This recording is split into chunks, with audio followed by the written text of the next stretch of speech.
Top quality और consistent performance के लिए सिर्फ सिल्वर पंप नाम याद रखना।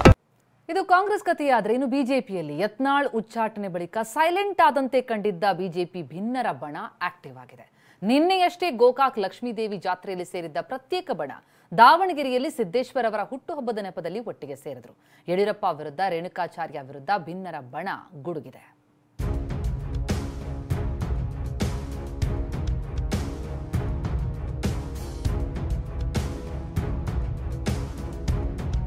ರಾಜ್ಯ ಬಿಜೆಪಿಯಲ್ಲಿ ಮತ್ತೆ ಆಕ್ಟಿವ್ ಆದ ರೆಬಲ್ಸ್ ನಾಯಕರು.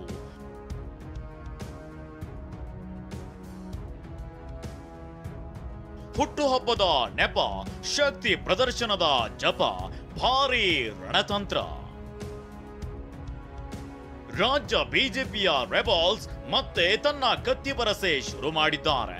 ಮೊನ್ನೆಯಷ್ಟೇ ಗೋಕಾಕ್ನಲ್ಲಿ ರಮೇಶ್ ಜಾರಕಿಹೊಳಿ ಜೊತೆಗೆ ಜಾತ್ರೆಯಲ್ಲಿ ಸುತ್ತಾಡಿ ಮನೆಯಲ್ಲಿ ರಹಸ್ಯ ತಂತ್ರ ಹೆಣೆದಿದ್ದ ಟೀಮ್ ಮತ್ತೆ ಒಟ್ಟಾಗಿದ್ದು ರಾಜ್ಯ ರಾಜಕೀಯದ ಶಕ್ತಿ ಕೇಂದ್ರ ದಾವಣಗೆರೆಯಲ್ಲಿ.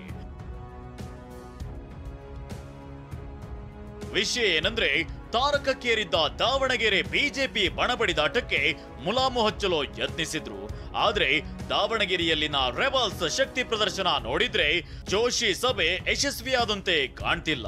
ನಿನ್ನೆ ಮಾಜಿ ಸಂಸದ ಸಿದ್ದೇಶ್ವರ್ ಹುಟ್ಟುಹಬ್ಬದ ನಿಮಿತ್ತ ಬಂಡಾಯದ ಬಣದಲ್ಲಿರೋ ನಾಯಕರೆಲ್ಲರೂ ಒಟ್ಟಾಗಿ ದಾವಣಗೆರೆಯಲ್ಲಿ ಸೇರಿದ್ರು.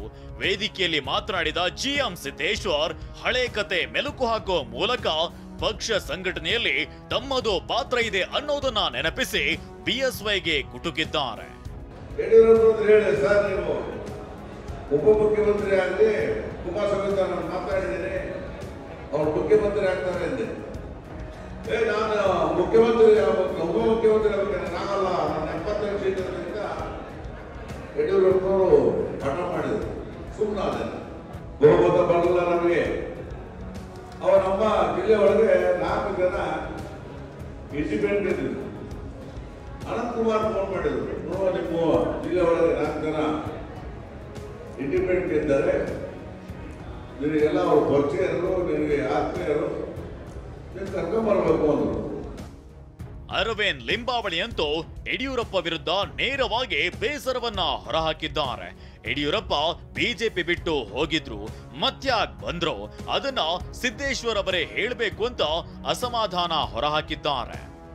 ನನಗೆ ಚೆನ್ನಾಗಿ ಗೊತ್ತಿದೆ, ಯಡಿಯೂರಪ್ಪನವ್ರು ನಮ್ಮ ಪಕ್ಷ ಬಿಟ್ಟು ಹೊರಟಂತವ್ರು ಹೋಗಿದ್ರು. ಮತ್ತೆ ಯಾಕೆ ಬಂದ್ರು ಗೊತ್ತಿಲ್ಲ. ಯಾಕೆ ಬಂದ್ರು ಅಂತ ಸಿದ್ದೇಶ್ವರ ಹೇಳಬೇಕು. ಕಾಂಗ್ರೆಸ್ ಮನೆ ಬಾಗಿಲ ಪಡೆದಿದ್ದು ಅದು ಯಾರಾದ್ರೂ ತಡೆದಿದ್ದಾರೆ ಅಂತ ಹೇಳಿದ್ರೆ, ಮತ್ತು ತಡೆಯೋದಷ್ಟೇ ಅಲ್ಲ, ನಿಮ್ಮನ್ನು ಈ ರಾಜ್ಯದ ಮುಖ್ಯಮಂತ್ರಿ ಮಾಡೋ ಜವಾಬ್ದಾರಿ ನಾನು ತಗೊಳ್ತೇನೆ, ಅದೆಷ್ಟೇ ಖರ್ಚು ಬರಲಿ ನಾನು ಮಾಡ್ತೀನಿ ಅಂತ ಪಣ ತೊಟ್ಟಿರ್ತಕ್ಕಂಥವ್ರು ಸಿದ್ದೇಶ್ವರ. ಸಿದ್ದೇಶ್ವರ ಜೊತೆಗೆ ಅಣ್ಣ ತಮ್ಮಂದಿದ್ದಂತ ಸಿದ್ದೇಶ್ವರ ಜನ್ಮದಿನಕ್ಕೆ ಅವ್ರಿಗೆ ಬರಕ್ಕಾಗಲ್ಲ ಅಂದ್ರೆ ಇದು ಅಕ್ಷಮ್ಯ ಅಪರಾಧ. ಯಡಿಯೂರಪ್ಪನವರೇ, ನಿಮಗೆ ಹೆಗಲಿಗೆ ಹೆಗಲು ಕೊಟ್ಟು ನಿಂತಂತ, ನಿಮ್ಮ ಕುಟುಂಬದಲ್ಲಿ ಯಾರು ಇಲ್ಲದೆ ಇದ್ದಂತ ಒಬ್ಬ ಮಹಾನ್ ನಾಯಕನನ್ನ, ಮಹಾನ್ ಸ್ನೇಹಿತನನ್ನ ನೀವು ನಡ್ಸ್ಕೊಂಡಿರುವಂತ ರೀತಿ ಬಗ್ಗೆ ನನಗೆ ಬೇಜಾರಾಗುತ್ತೆ. ಚಿಕ್ಕ ಕೆರೆ ಕೆಳಗೆ ದೊಡ್ಡ ಕೆರೆ ಹೇಳಿದ್ರೆ ಅದು ಚಿಕ್ಕದಾಗತ್ತೆ. ಈ ತರ ಸಮಸ್ಯೆ ಮಾಡುವಂತ ವ್ಯಕ್ತಿಗಳನ್ನ ಚಿಕ್ಕದು ಮಾಡ್ಬೇಕಂತ ಹೇಳಿದ್ರೆ ನಮ್ಮ ಶಕ್ತಿ ದೊಡ್ಡದಾಗಬೇಕು, ಆ ದೊಡ್ಡ ಕೆರೆ ಎಳಿಬೇಕು.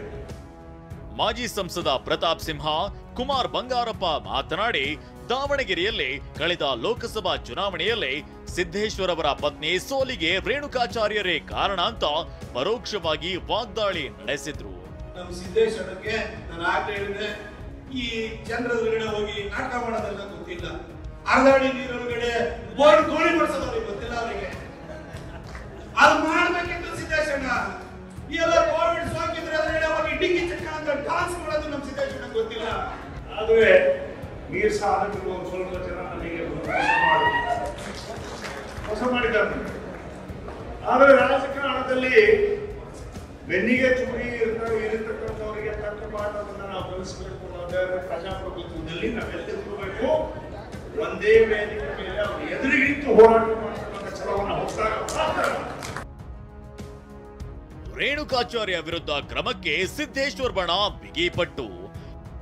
ಹೀಗೆ ರೇಣುಕಾಚಾರ್ಯ ವಿರುದ್ಧ ಗುಡುಗುತ್ತಿರುವ ಒಂದು ಬಣ ರೇಣುಕಾಚಾರ್ಯ ವಿರುದ್ಧ ಕ್ರಮ ಆಗ್ಲೇಬೇಕು ಅಂತ ಪಟ್ಟು ಹಿಡಿದು ಕುಳಿತಿದ್ದಾರೆ. ಪ್ರಹ್ಲಾದ್ ಜೋಶಿ ಬಳಿ ಮಾತುಕತೆ ನಡೆಸಿದ ವೇಳೆಯೂ ರೇಣುಕಾಚಾರ್ಯ ವಿರುದ್ಧ ಕ್ರಮಕ್ಕೆ ಸಿದ್ದೇಶ್ವರ್ ಟೀಮ್ ಬೇಡಿಕೆ ಇಟ್ಟಿದೆ. ಹೀಗಾಗಿ ಸಿದ್ದೇಶ್ವರ್ ರೇಣುಕಾಚಾರ್ಯ ಜೊತೆಯಾಗಿ ಕೂರಿಸಿ ಮಾತುಕತೆ ಮಾಡಲು ಜೋಶಿ ಒಲವು ಹೊಂದಿದ್ದಾರೆ. ಹೀಗಿದ್ರೂ ಸಿದ್ದೇಶ್ವರ್ ಮಾತ್ರ ಮೊದಲು ರೇಣುಕಾಚಾರ್ಯ ವಿರುದ್ಧ ಕ್ರಮ ಆಗ್ಲೇಬೇಕು ಅಂತಿದ್ದಾರೆ.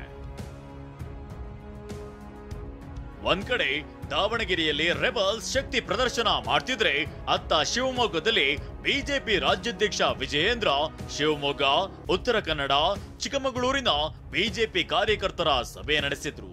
ದಾವಣಗೆರೆಯಲ್ಲಿ ನಡೆದ ಬೆಳವಣಿಗೆ ಬಗ್ಗೆ ವಿಜಯೇಂದ್ರ ಪ್ರತಿಕ್ರಿಯೆ ನೀಡಲು ನಿರಾಕರಿಸಿದ್ರೆ, ರೇಣುಕಾಚಾರ್ಯ ವಿಜಯೇಂದ್ರ ಅವರನ್ನೇ ಮುಂದುವರಿಸ್ತಾರೆ ಅನ್ನೋ ವಿಶ್ವಾಸವಿದೆ ಅಂತ ಹೇಳಿದ್ರು. ನಮ್ಮ ರಾಷ್ಟ್ರೀಯ ನಾಯಕರಿಗೆ ಗೊತ್ತಿದೆ ವಿಜಯೇಂದ್ರ ಅವರು ಒಳ್ಳೆ ಕೆಲಸ ಮಾಡ್ತಾರೆ ಅಂತೇಳಿ ಮುಂದುವರಿಸುವಂತ ವಿಶ್ವಾಸ ನಮಗಿದೆ. ರಾಜ್ಯದಲ್ಲಿ ಬಿಜೆಪಿ ರೆಬಲ್ ಟೀಮ್ ವಿಜಯೇಂದ್ರ ಹಾಗೂ ತಂಡವನ್ನ ಹಣಿಯಲು ಪ್ಲಾನ್ ಮಾಡಿಕೊಂಡಿದೆ. ಮುಂದಿನ ದಿನಗಳಲ್ಲಿ ಸರ್ಕಾರದ ವಿರುದ್ಧ ಹೋರಾಡುವ ಮೂಲಕ ವಿಜಯೇಂದ್ರಗೆ ಚೆಕ್ಮೇಟ್ ಇಡಲು ಸಜ್ಜಾಗಿದೆ. Bureau report ಟಿವಿ9.